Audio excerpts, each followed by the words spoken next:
This short video is going to help you make sure that your Powerschool is set up correctly so that your grades will easily sync from Canvas to PowerTeacher Pro. You're going to start by opening PowerTeacher Pro for any one of your classes. We're going to look at the toolbar on the left and go to Grading. And we want to look at the categories that are available to us. Depending on how your class is set up will depend on which categories you want to make active or inactive.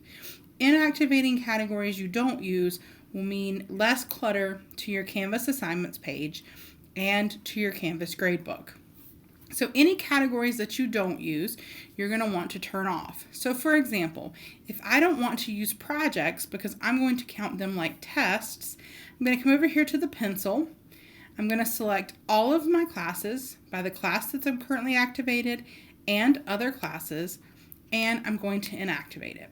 When I hit save, it's going to disappear. Say for example, I'm going to use classwork and homework separately. I want to do the same thing with this category. It may take you a little while, but the long-term payouts will be worth the time. If you use total points, you don't need any categories except one. I suggest something simple like general, and then you can turn the rest of the categories off so that the general is the only one that moves over. You might need to take a minute here to pause the video and weed out the categories that you don't use.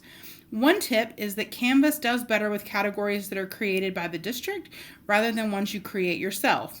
So use the ones that are already here for you, not ones that you create. Once you've got all your categories set up, you're going to go to Settings, and then you're going to go to Traditional Grade Calculations. This is going to calculate the scores for your class. If you use total points, you can leave them as is. There's nothing you have to do here.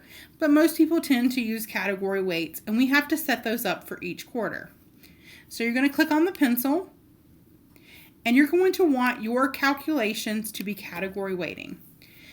If my classwork is worth 10%, I can put that there. Then I'm going to use the plus sign to create other category weighting categories. So my homework is going to be worth 20%. And I'm going to keep doing this until I get all of the categories that I use.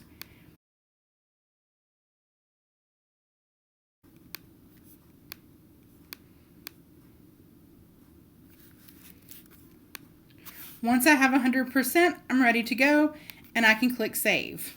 It will take just a minute for Powerschool to successfully save. You'll want to set up N2 or N3 and 4 in the same way that we set up N1 in this demo. You should not set up E1, that is your exam grade. You'll only have one exam for the class, so there's no category weighting there needed. Once you've done this for any course that you teach, you're ready to go to Canvas for the next steps of setting up your gradebook there.